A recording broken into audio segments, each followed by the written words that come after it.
گے کہ رمضان شریف کے تعلق سے کچھ بیان ہوگا۔ آیت کا ترجمہ ہے شہر رمضان۔ شہر کے معنی عربی میں آتے مہینہ، یہ اردو والا شہر نہیں، شہر دیہات تعلقہ یہ مطلب نہیں ہے۔ شہر معنی مہینہ، شہر رمضان رمضان کا مہینہ، انزل فیہ القرآن اس میں قرآن کو اتارا گیا، ھدی للناس قرآن لوگوں کے لیے سراپا ہدایت ہے، وبینات من الہدی اور ہدایت کے روشن دلائل اس میں پائے جاتے ہیں، والفرقان اور یہ قرآن حق اور باطل میں فرق کر دینے والا اور ہر چیز کو الگ الگ کر کے بیان کر دینے والا۔ فمن شہد منکم الشہر فلیصم، تم میں سے جو آدمی بھی رمضان کے مہینے کو پائے اس پر ضروری ہے کہ اس کے روزے رکھے۔ حضور سرور کائنات صلی اللہ علیہ وسلم 2 مہینہ پہلے سے رمضان کا انتظار کرتے تھے، یعنی رجب کے مہینے ہی سے آپ کو رمضان کا انتظار شروع ہو جاتا تھا اور دعا فرمایا کرتے تھے اللہم بارک لنا فی رجب و شعبان وبلغنا رمضان، اے اللہ ہم کو برکت عنایت فرمائیے رجب کے مہینے میں، شعبان کے مہینے میں، یہ دونوں مہینے بڑے مبارک ہیں۔ اسلام میں کوئی مہینہ، کوئی دن، کوئی وقت نامبارک منحوس نہیں ہے کہ فلاں مہینہ فلاں وقت منحوس ہو، فلاں وقت جو ہے برکت والا، ایسا نہیں ہے۔ سب مہینے برابر، البتہ برکت اور رحمت کے نزول کے اعتبار سے فرق ہے کہ بعض مہینوں کی فضیلت بیان کی گئی ہے، بعض مہینوں کی فضیلت نہیں بیان کی گئی ہے، لیکن منحوس کوئی مہینہ نہیں ہے۔ رجب ایک مبارک مہینہ ہے، شعبان ایک مبارک مہینہ ہے، اور شعبان کے مہینے میں آقا کائنات صلی اللہ علیہ وسلم کثرت سے نفلی روزے رکھتے تھے شعبان میں۔ اس کے بعد رمضان شریف آ جاتا ہے، یہ تو ہمہ وقت رحمتوں کے نزول کا مہینہ ہے، دن رات اللہ تعالیٰ کی رحمتیں نازل ہوتی رہتی ہیں اور بڑا اچھا موقع رہتا ہے۔ اسی لیے حدیث میں فرمایا گیا کہ رمضان کے مہینے میں فتحت ابواب الجنہ، جنت کے دروازے کھول دیے جاتے ہیں۔ مطلب کیا ہے؟ ایک تو مطلب یہ ہے کہ جنت کے دروازے کھول دیے گئے، گویا دعوت دی جا رہی ہے کہ سب لوگ اندر آنے کی کوشش کرو، اور ایک مطلب یہ ہے جنت کے دروازے کھول دیے جاتے ہیں، یعنی ماحول ایسا بن جاتا ہے کہ آدمی جنت والے کام زیادہ سے زیادہ کرتا ہے۔ آپ کا تجربہ بھی ہے، سب کا تجربہ ہے کہ رمضان کے مہینے میں مسلمانوں میں کچھ زیادہ ہی دینداری پیدا ہو جاتی ہے، کچھ نماز پڑھنے لگتے ہیں، روزے رکھنے لگتے ہیں، کچھ ذکر و اذکار کرنے لگتے ہیں، صدقہ خیرات کرنے لگتے ہیں۔ تو جنت دروازہ کھول دینے مطلب یہ ہے کہ جنت میں جانے کے جو اسباب ہیں وہ رمضان میں زیادہ پائے جاتے ہیں، کہ مزاج بن جاتا ہے دین پر عمل کرنے کا، اللہ تعالیٰ کو خوش کرنے کا ایک مزاج بن جاتا ہے۔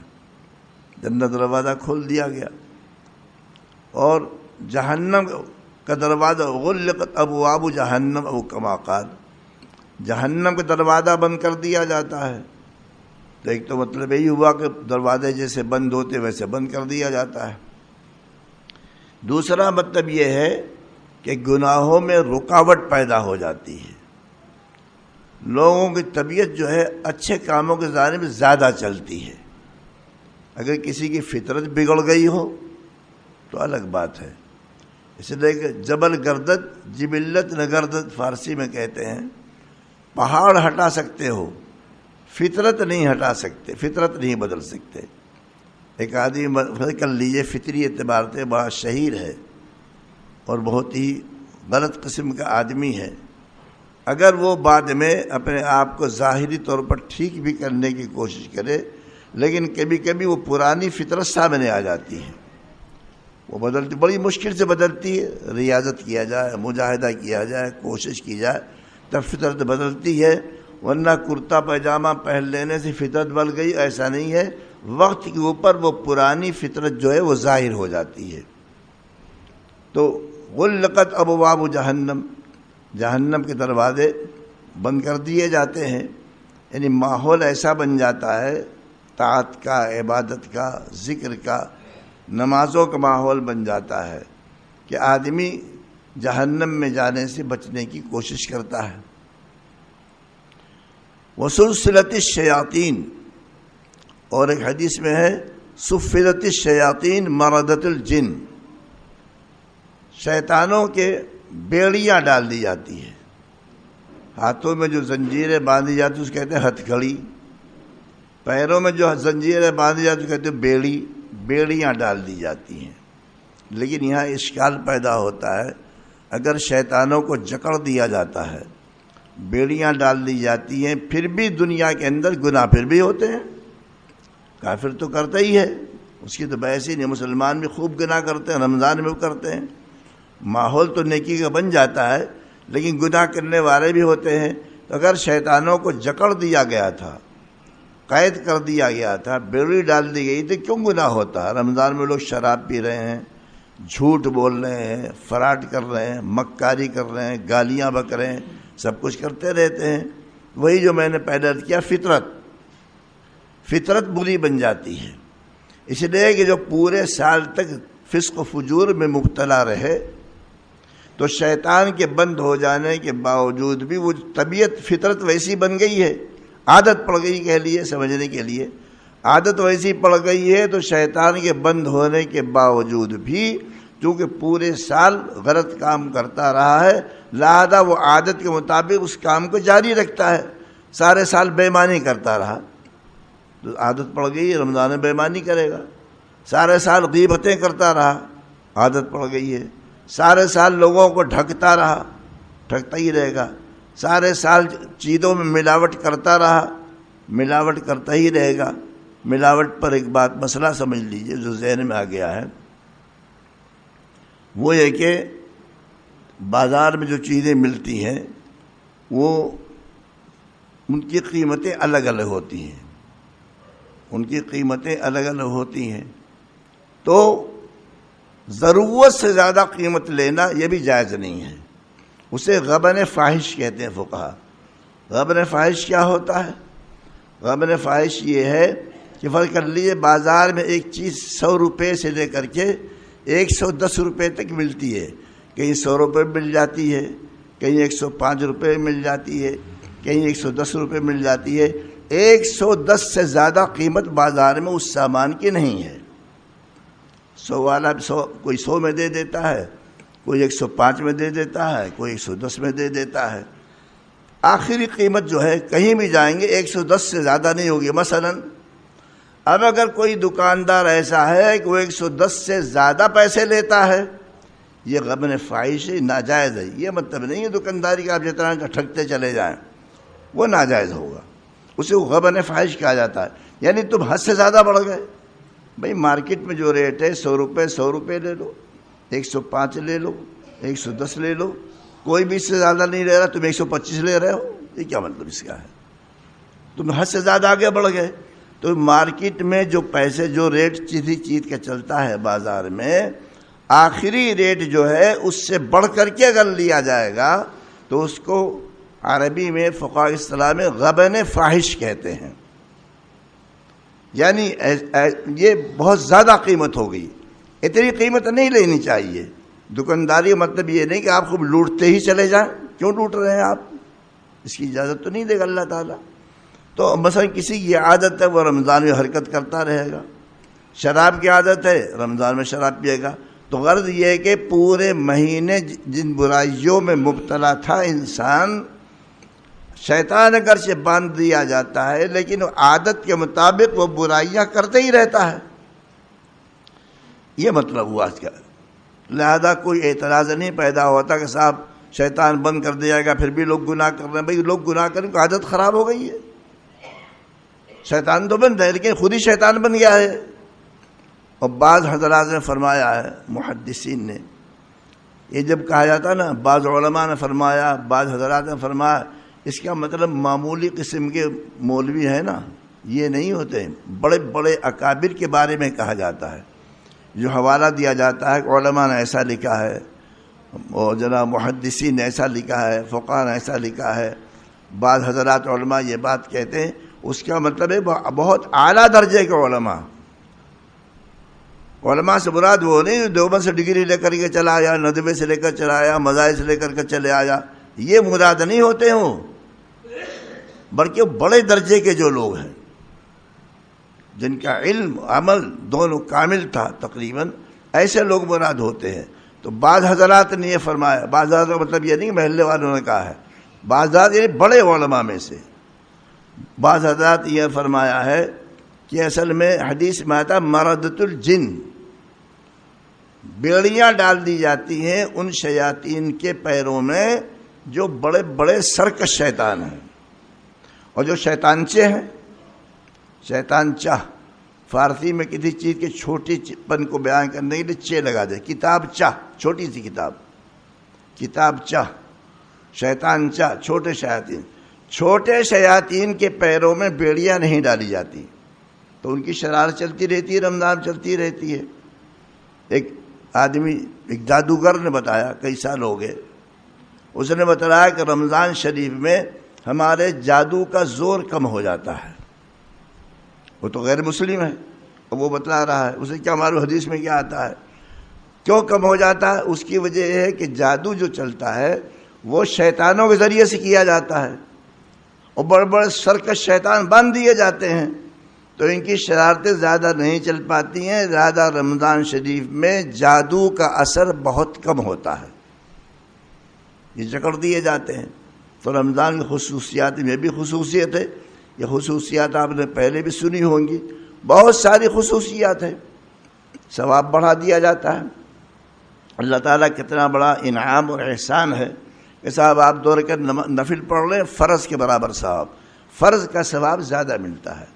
حدیث میں آتا ہے کہ بندہ فرض کی پابندی کرتا رہتا ہے اور ساتھ ساتھ نفل کے ذریعے سے ہمارا قرب حاصل کرتا ہے، یعنی آدمی جتنی عبادت کرے گا وہ تو اللہ سے قریب ہوگا، تو فرض کے ذریعے سے بندہ مجھ سے قریب ہوتا ہے اور نفل کے ذریعے سے اور زیادہ قریب ہوتا چلا جاتا ہے، یہاں تک کہ سرکار نے فرمایا کہ اللہ تعالیٰ فرماتے ہیں کہ میں ایسے بندوں کی آنکھ بن جاتا ہوں۔ یہ حدیث قدسی ہے، حدیث قدسی کے بارے میں کئی مرتبہ بتا چکا ہوں، جس حدیث میں حضور سرور عالم صلی اللہ علیہ وسلم یہ فرماتے ہیں کہ اللہ تعالیٰ نے یہ فرمایا ہے، اور وہ بات قرآن کی آیت نہیں ہے، وہ قرآن کی آیت نہیں ہے، اس کے علاوہ اگر کوئی بات ہے اور اس کے بارے میں سرکار نے فرمایا کہ اللہ تعالیٰ نے فرمایا ہے، یعنی اللہ کے حوالے سے بات کہی، تو اس کو کہا جاتا ہے حدیث قدسی،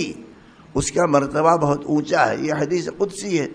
تو اللہ تعالیٰ نے فرمایا، سرکار فرماتے ہیں کہ بندہ فرض کے ذریعے سے، نوافل کے ذریعے سے میرے قریب آتا رہتا، قریب آتا رہتا، قریب آتا رہتا ہے، اتنا قریب آ جاتا ہے کہ میں اس کی آنکھیں بن جاتا ہوں، میں اس کے کان بن جاتا ہوں، میں اس کے ہاتھ بن جاتا ہوں، میں اس کے پیر بن جاتا ہوں۔ کیا مطلب؟ یہ مطلب نہیں کہ میں اس کے اندر گھس جاتا ہوں، حلول کر جاتا ہوں، اللہ تعالیٰ حلول نہیں کرتے، یہ تو ہندوؤں کا عقیدہ ہے کہ ان کا تصور تو یہ ہے کہ بھگوان جو ہے ایشور وہ کسی میں حلول کر جاتا ہے، اسلام میں سب نہیں ہے۔ اللہ تعالیٰ کیسے حلول کرے گا؟ اللہ تعالیٰ کو جسم تھوڑا ہی ہے کہ حلول کر جائے یا سمٹ جائے۔ تو کیا مطلب اس کا ہوا آنکھ بن جاتا ہوں؟ کئی مطلب اس کے بیان کیے ہیں محدثین نے۔ ایک مطلب یہ بھی بیان کیا جو بہت آسان سا ہے، آنکھ بن جاتا مطلب یہ ہے اب وہ اپنی آنکھ کا غلط استعمال نہیں کرتا ہے، میرے کنٹرول میں پورا آ گیا ہے۔ کان بن جاتا مطلب کیا ہے؟ اپنے کانوں کا غلط استعمال نہیں کرتا ہے، گانے سن رہا، گالیاں سن رہا، غیبتیں سن رہا، کیا کیا کر رہا، کچھ نہیں، صحیح استعمال کرتا ہے۔ اور میں اس کا ہاتھ بن جاتا ہوں۔ ہاتھ بن جانا مطلب یہ ہے کہ وہ اپنے ہاتھوں سے پھر کوئی غلط کام نہیں کرے گا جو ناجائز ہوگا، جائز کام ہی کرے گا، ایسا کام کرے گا جس سے اللہ تعالیٰ ناراض نہ ہو، صحیح کام کرے گا، جائز کام کرے گا۔ پیر بن جاتا مطلب کیا؟ پیروں کا غلط استعمال نہیں کرے گا، ان پیروں کے ذریعے غلط مقامات پر نہیں جائے گا۔ تو یہ ہے آنکھ بن جانے کا، کان بن جانے کا، ہاتھ بن جانے کا، پیر بن جانے کا مطلب۔ تو بندہ اللہ تعالیٰ کے قریب ہوتا چلا جاتا ہے۔ اللہ سے قریب ہونے کا ایک بہترین زمانہ ہے۔ ایک نفل پڑھیے، فرض کے برابر ثواب، فرض کا ثواب زیادہ ملتا ہے، فرض کا ثواب زیادہ ملتا ہے، اس کے مقابلے نفل کا ثواب کم ملتا ہے۔ اس کی وجہ کیا ہے؟ وجہ کیا ہے؟ فرض کو اللہ نے ضروری کیا، تمہیں پڑھنا ہی پڑے گا، آرڈر ہے اللہ کا۔ نفل میں اللہ تعالیٰ نے آپ کو مجبور نہیں کیا، چاہے پڑھو چاہے نہ پڑھو، اپنی مرضی سے پڑھ رہے ہو، اپنی خواہش سے پڑھ رہے ہو۔ اسے نفل کا وہ ثواب نہیں ہے جو ثواب فرائض کا ہے۔ نفل کا بہت زیادہ ثواب کا، فرض کا بہت زیادہ ثواب ہے۔ لیکن بات اور سمجھ لیجیے، ضمناً میدان محشر میں جب حساب کتاب ہوگا نا، جب میدان محشر میں، حشر میں حساب کتاب ہوگا تو فرائض میں کمی نکل جائے گی۔ بھائی ڈھنگ سے نماز نہیں پڑھی، کہاں ڈھنگ سے نماز پڑھتے ہیں ہم لوگ؟ نیت باندھتے ہی دنیا بھر کا خیال۔ ایک بزرگ تھے مجذوب، مجذوب ان اللہ والوں کو کہتے ہیں جو اللہ تعالیٰ کی محبت میں دیوانے سے ہو جاتے ہیں۔ وہ مسجد نماز پڑھنے نہیں جاتے تھے، گھر میں پڑھ لیتے تھے۔ لوگوں نے بہت برا بھلا کہا کہ مولانا آپ اتنے بڑے عالم، مسجد میں نماز نہیں پڑھتے، گھر میں پڑھتے رہتے ہیں، کیا بات؟ مسجد کی نماز تو واجب ہے۔ لا صلاۃ لجار المسجد الا فی المسجد، مسجد کے آس پاس رہنے والوں کی نماز مسجد کے سوا ہوتی ہی نہیں۔ مطلب یہ کامل ثواب نہیں ملتا ہے۔ ایک تو آدمی جنگل میں ہے تو مسجد میں کہاں جائے گا، ریل میں ہے کہاں جائے گا، لیکن جو محلوں میں رہتے جہاں مسجدیں ہیں، سب کے لیے ضروری ہے مسجد میں آ کر کے نماز پڑھو، چاہے کوئی کتنا ہی بڑا شیخ کامل ہو، کتنا ہی بڑے عالم ہو، مسجد میں آنا پڑے گا۔ اس لیے کہ سب سے بڑا مرکز ہمارا جو مسجد ہے، مسجد سب سے بڑا مرکز ہے۔ تو یہ مسجد میں وہ نہیں آتے تھے۔ خیر لوگوں نے کہا تو ایک دن جو ہے وہ نماز میں آ گئے، نماز میں آ گئے تو نیت توڑ کر بھاگ گئے۔ لوگوں نے کہا یہ کیا بدتمیزی کیا آپ نے، یہ تو جماعت کی شان کے خلاف ہے، آپ نیت توڑ کر بھاگ رہے۔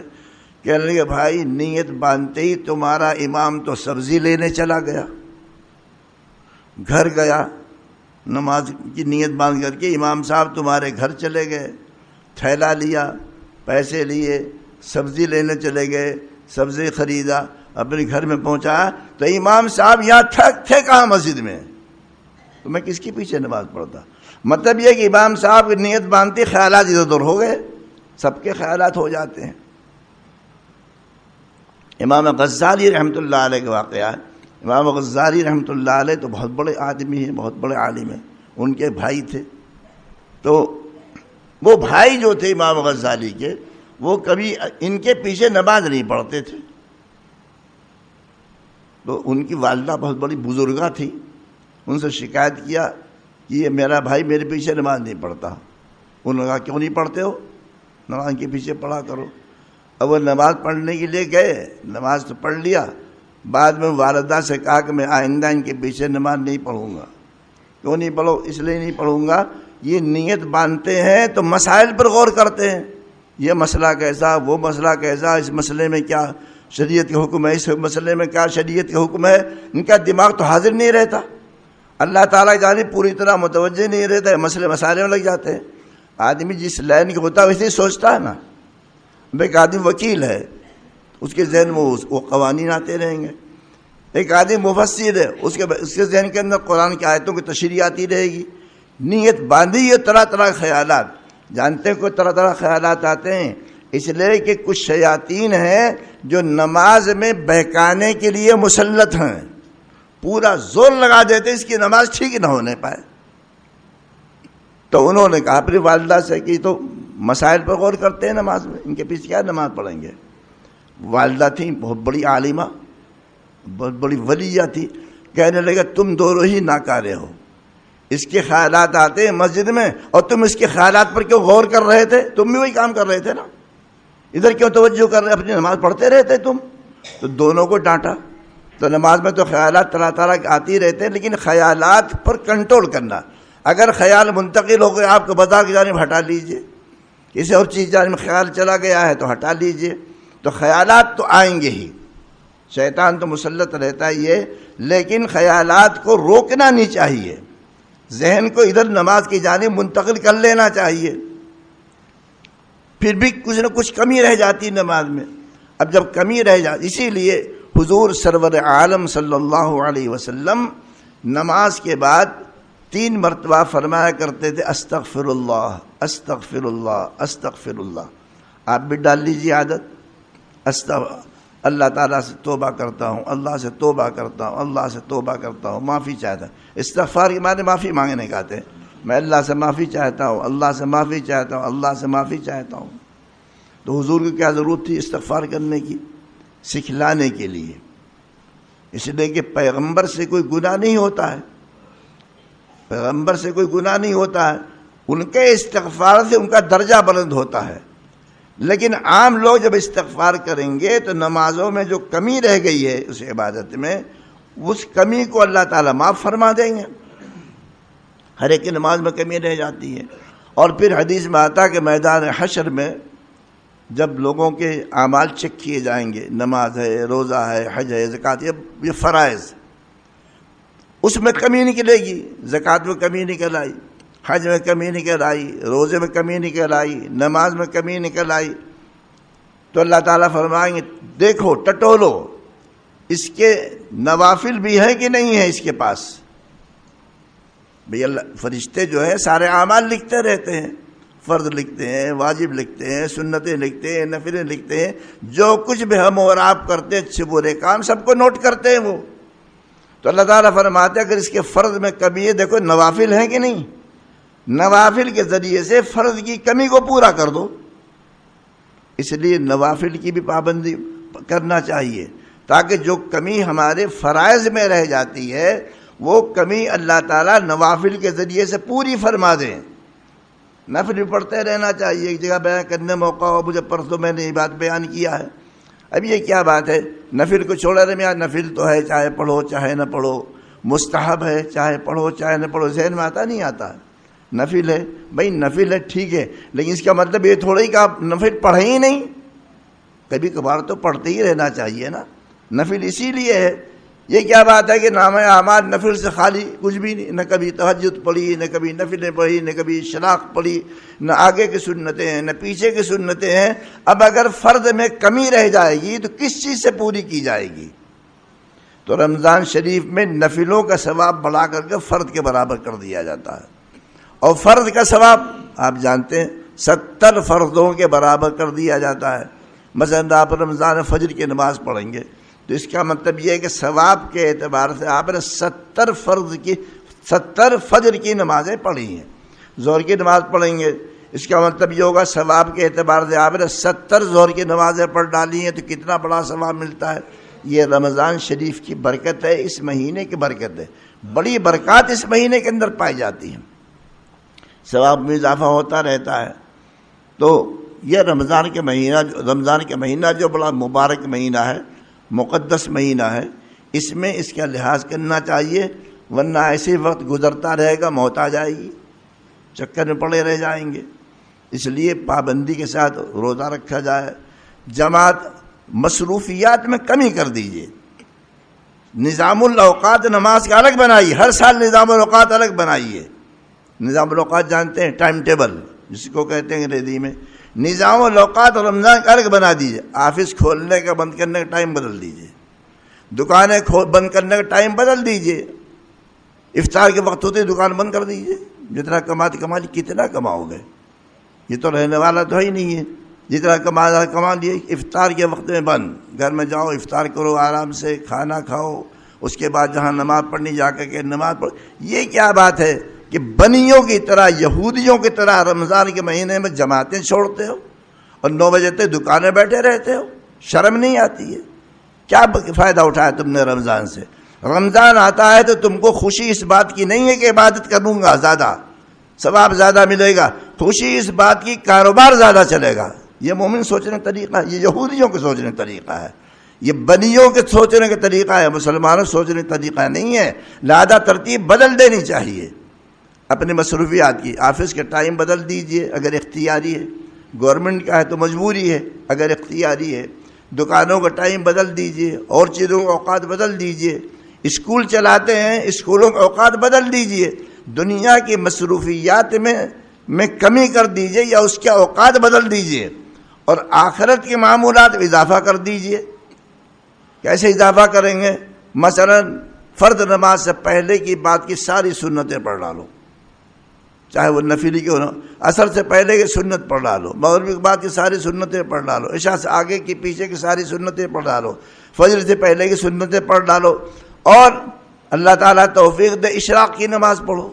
اشراق کی نماز کون پریشانی ہے بھائی؟ سورج نکلنے کے 15 منٹ کے بعد پڑھی جاتی ہے، اشراق کی نماز پڑھ لیجئے۔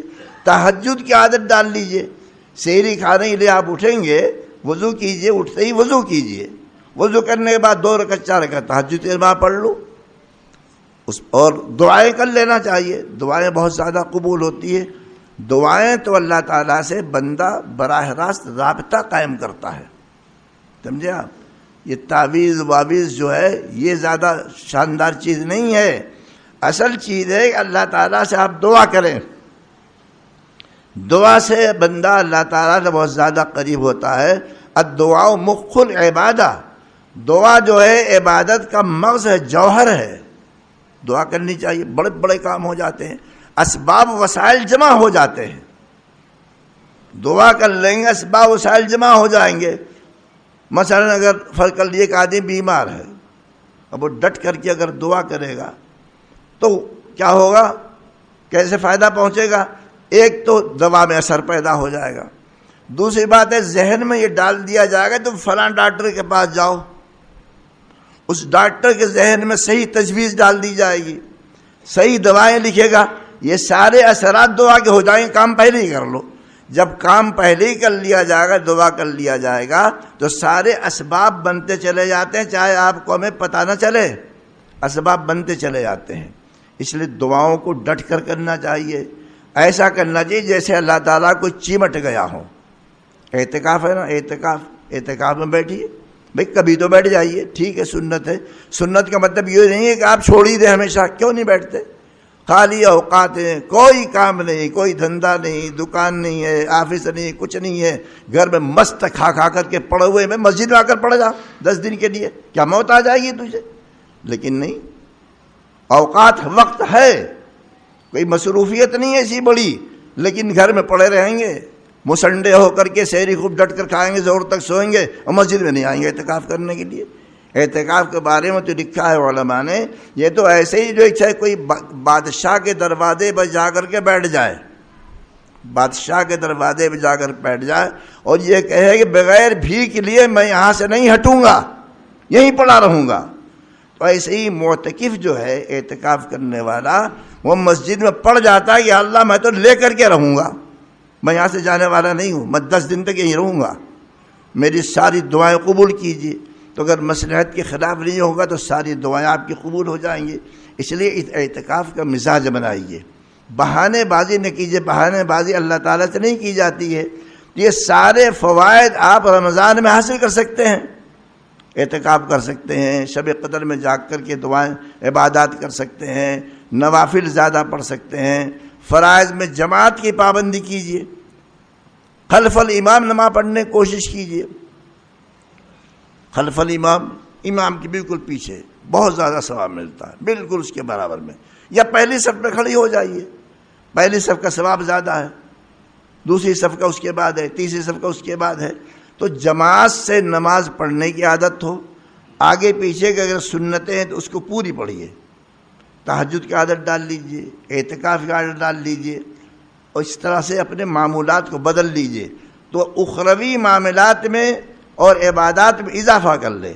دنیاوی معاملات کے اندر آدمی کمی کر دے، مصروفیت میں کمی کر دے، رمضان کے تقاضا ہے، اور اگر کچھ بھی نہیں کیا تو پھر رمضان کی قدر آپ نے کیا کیا؟ سرکار تو رجب کے مہینے سے، جیسے میں نے حدیث سنایا ہے، رجب کے مہینے سے دعا کرتے تھے، اللہم بارک لنا فی رجب و شعبان وبلغنا رمضان، اے اللہ رجب اور شعبان کی برکتیں عنایت فرما، وبلغنا رمضان، اور ہمیں رمضان تک پہنچا دیجئے۔ رمضان مل جانا اللہ تعالیٰ کی بہت بڑی نعمت ہے، بہت بڑا احسان ہے۔ حدیث میں آتا ہے جب پہلی رات کا چاند ہوتا ہے تو اللہ تعالیٰ عرش کے نیچے، جنتیں تو سب نیچے نا، اللہ تعالیٰ عرش کے نیچے جنت میں مخصوص قسم کی ہوا چلتی ہے، اس کے پتوں پر سے گزرتی ہے، جو اس میں پیڑ پودے ہوں گے جنت میں، اور وہ خوشبودار ہوا ہوتی ہے، وہ حور عین، حوروں کی ناک میں پہنچتی ہے۔ حوروں کی صفت بیان کی گئی قرآن میں، حور عین۔ حور عین، حور کے معنی آتا خوبصورت عورت، گوری خوبصورت عورت کو حور کہتے ہیں، یہ حورہ کی جمع ہے، اور عین معنی اچھی خوبصورت آنکھیں والی عورتیں۔ قرآن حکیم میں کئی جگہ پر جہاں حوروں کا ذکر ہے، وہ حور عین، ایسی خوبصورت عورتیں جن کی آنکھیں بھی بڑی خوبصورت ہیں۔ بتائیے آنکھوں کی ذکر کیوں کیا؟ گالوں کا کیوں نہیں کیا؟ ہونٹوں کا کیوں نہیں کیا؟ کانوں کیوں نہیں کیا؟ بھئی تمام چیزوں حسن میں دخل ہے، یہ آنکھوں کیوں کیا ہے؟ اصل میں سارے چہرے میں خوبصورتی کا مرکز آنکھ ہے، خوبصورتی مرکز آنکھ ہے۔ ایک شاعر کہتا ہے، کیا کہتا ہے، مکند اس کا نام ہے، دل کی نہیں تقصیر، مکند ہندو شاعر ہے، اچھا شاعر گزرا ہے، غالباً برہمن تھا۔ دل کی نہیں تقصیر، مکند آنکھیں ہیں ظالم، کہتا ہے دل کی نہیں تقصیر، مکند آنکھیں ہیں ظالم، یہ جا کے نہ لڑتی تو وہ گرفتار نہ ہوتا۔ تو پہلے آنکھیں لڑتی جبھی تو آدمی شکار ہوتا ہے، عشق بازی کرنا شروع کر دیتا ہے، تو آنکھوں میں بڑا حسن ہوتا ہے، بڑی کشش ہوتی ہے۔ اور عورتیں آج کل جو پردہ کرتی آنکھیں کھولے رہتی ہیں، آنکھیں کھولی رہتی ہیں، یہی تو مرکز حسن ہے، وہ آنکھیں کھولی رہتی ہیں۔ تو آنکھوں کو بند کرنا چاہیے، ایک آنکھ کھلی رہے، یہ جالی والی کچھ ہونی چاہیے بہرحال۔ تو وہ حور عین جو ہے، جب اس کو جنت کے پتوں کے پتوں سے جو ہوا گزرتی ہے خوشبودار، اس کی خوشبو محسوس ہوتی ہے تو دعا کرتی ہے، اس کو سمجھ میں آ جاتا ہے کہ اب رمضان شروع ہو گیا ہے، حوروں کی سمجھ میں آ جاتا ہے اب رمضان شروع ہو گیا ہے۔ بعض لوگ اعتراض کرتے ہیں کہ صاحب مسلمان کہتے ہیں جنت میں 70 حوریں ملیں گی، یہ کون سی اعتراض کی بات ہے؟ ہم تو کہتے ہیں 70 نہیں 140 مل جائے اور اچھا ہے، تمہیں کیا فکر بھائی؟ 70 حوریں اگر ملیں گی تو آپ کا کیا نقصان، اور زیادہ مل جائے اس میں کیا حرج ہے؟ یہ کون سی اعتراض کی بات ہے، کون سی چڑنے کی بات ہے؟ 70 مل جائیں، 100 مل جائیں، 200 مل جائیں، تمہارا کیا نقصان ہے؟ تمہیں نہیں ملیں گی، ہمیں تو ملیں گی انشاءاللہ۔ تو حور عین کی ناک میں جب خوشبو پہنچتی ہے جنت کے پتوں کی مخصوص خوشبو اس ہوا کی، تو دعا کہتے ہیں یا اللہ مجھے اپنے خاص بندوں میں سے ایسا شوہر عنایت فرمائیے، مجھے اپنے خاص بندوں میں سے ایسا شوہر عنایت فرمائیے، میری آنکھیں اس سے ٹھنڈی ہو جائیں، اس کی آنکھیں مجھ سے ٹھنڈی ہو جائیں۔ تو جب رمضان کے مہینے میں کوئی آدمی روزے رکھے گا، ذکر و اذکار میں رہے گا، تو ظاہر بات ہے انہی مردوں کو اللہ تعالیٰ عورتوں کا شوہر بنا دیں گے وہاں کی عورتوں کے لیے۔ اور یہ جو عورتیں ہیں مسلمان عورتیں، وہ کہتی ہیں صاحب مسلمانوں کو تو حوریں مل جائیں گی، مردوں کو حوریں مل جائیں گی، ہمیں کیا ملے گا؟ بھائی تم کو خود حور بنا دیا جائے گا، ملے گی کیا مطلب ہے؟ یہ عورتیں جو ہیں مسلمان عورتیں اور دیندار ہیں، جنت میں جائیں گے انشاءاللہ، ان کو خود حور بنا دیا جائے گا، اور مرتبہ ان کا زیادہ اونچا ہوگا، مرتبہ ان کا زیادہ اونچا ہوگا، اس لیے کہ انہوں نے نماز پڑھی، روزے رکھے، حج فرض تھا حج کیا، زکوٰۃ انہوں نے دیا، اللہ کا ذکر کیا، اور جنت کی عورتوں نے تو کچھ بھی نہیں کیا، تو اس نے تو عبادت کیا ہے نا، عبادت کے معاوضے میں اللہ تعالیٰ اس کو جنت دے رہے ہیں، تو اس کو تو حوروں سے مرتبہ اس کا بڑھ جائے گا، اور اس کے پسند کے مطابق اس کو بھی مرد ملیں گے، تو اس میں اشکال کی کیا بات ہے؟ تو بہرحال رمضان شریف کو اللہ تعالیٰ نے بڑا مبارک مہینہ بنایا ہے کہ عبادت کا ثواب بڑھ جاتا ہے، شب قدر اس میں آتی ہے، اعتکاف کا موقع آتا ہے، اس مہینے میں قرآن کی تلاوت زیادہ سے زیادہ کرنی چاہیے۔ بعض لوگوں ذہن میں آتا ہے صاحب تلاوت کرنے سے کیا فائدہ ہے، نہ معنی نہ مطلب۔ کوئی ضروری معنی مطلب معلوم ہونا چاہیے۔ تلاوت الگ چیز ہے، معنی مطلب الگ چیز ہے، عمل کرنا الگ چیز ہے، تینوں کا ثواب الگ الگ ہے۔ یہ جو دوائیں آپ کھاتے ہیں اور فائدہ ہو جاتا ہے، کیا آپ کو معلوم فارمولہ کیا ہے؟ دواؤں کے جو فارمولے ہوتے ہیں، فلاں چیز ہے، فلاں چیز ہے، فلاں چیز شامل اس کے اندر ہے، ہم نے اور آپ نے کھایا، فائدہ ہو جاتا ہے۔ تو ہمیں کیوں فائدہ ہو رہا ہے؟ بھئی اس کا فارمولہ اثر کرے گا، چاہے آپ کو معلوم ہو چاہے معلوم نہ ہو۔ ایسے قرآن کی تلاوت کرو گے، اس کا سینے پر دل پر اثر ہوگا، نورانیت پیدا ہوگی، اللہ تعالیٰ سے قرب حاصل ہوگا۔ اللہ تعالیٰ سب سے زیادہ نفل عبادتوں میں جو خوش ہوتے ہیں وہ قرآن کی تلاوت سے ہوتے ہیں۔ کیوں؟ بھئی انہی کے کلام ہیں۔ اگر کسی شاعر کے اشعار آپ پڑھیں گے تو شاعر بہت خوش ہوتا ہے، دیکھو میرے اشعار پڑھے جا رہے ہیں، میری کتاب پڑھی جا رہی ہے۔ ایسے اللہ تعالیٰ خوشی ہوتی کہ بندہ میری کتاب پڑھ رہا ہے۔ یہ تو قرآن کے جو حروف ہیں یہ سارے کے سارے جنت میں جانے کے ضامن ہیں۔ تو قرآن شریف کی تلاوت کثرت سے کرنی چاہیے، چاہے جتنا ہو جائے۔ اگر آپ کو پڑھنا نہیں آتا ہے، اٹک اٹک کر پڑھتے، ٹھیک پاؤ پارا پڑھو۔ حدیث میں آتا ہے جو آدمی قرآن کو صحیح پڑھنے کی کوشش کرتا ہے اور پھر بھی ٹھیک سے نہیں پڑھ پاتا ہے تو مایوس نہیں ہونا چاہیے، اس کو ڈبل ثواب ملے گا۔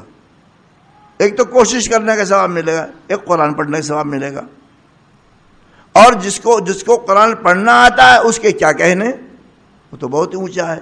تو اگر کسی کو قرآن ڈھنگ سے پڑھنا نہیں آتا پھر بھی کوشش کر کے پڑھے، کوشش کرنے کے ثواب الگ ملے گا، قرآن کی تلاوت ثواب ملے گا، وہ محروم بالکل نہیں رہے گا۔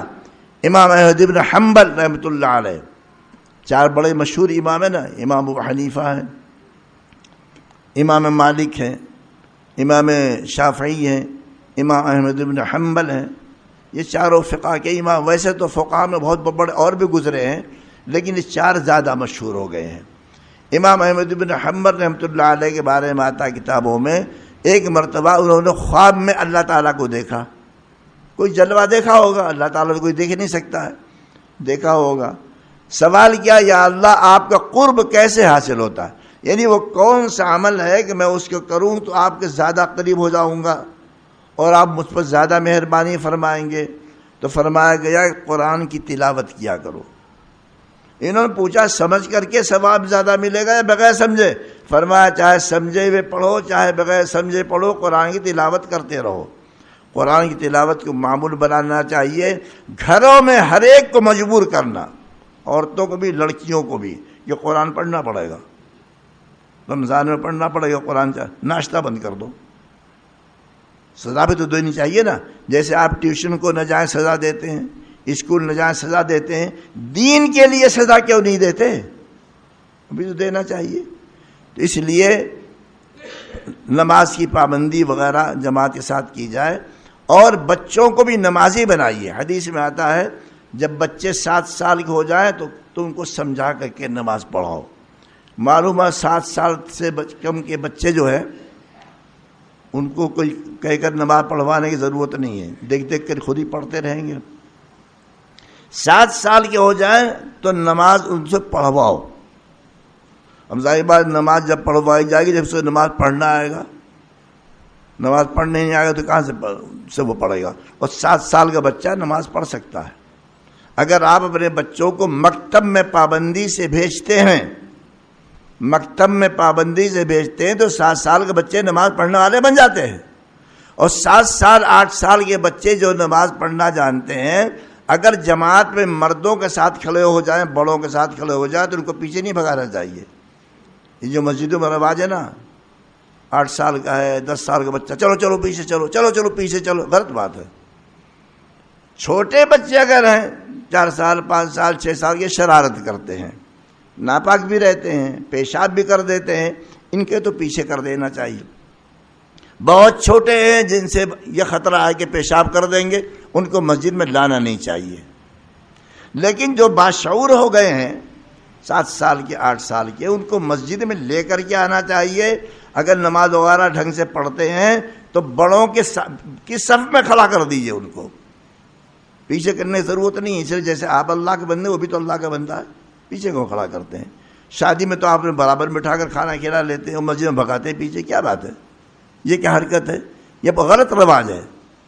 اور جب 10 سال کے بچے ہو جائیں، سرکار نے فرمایا اب اگر نماز نہیں پڑھتا بچہ، مطلب بچہ بچی دونوں 10 سال کے ہو جائیں نماز نہ پڑھے تو سختی کرو، ایک آدھ لگا دو، لگانا بھی پڑتا ہے، اس لیے بغیر لگائے ہوئے کسی کی تربیت نہیں ہوتی ہے کہ اس کی حد ہے، ہلکا سا مار دو، ڈانٹ دو، اتنا کرو، اتنا تو کرنا ہی پڑے گا، اس کے بغیر تربیت نہیں ہوتی ہے، تربیت کے لیے ضروری ہوتا ہے۔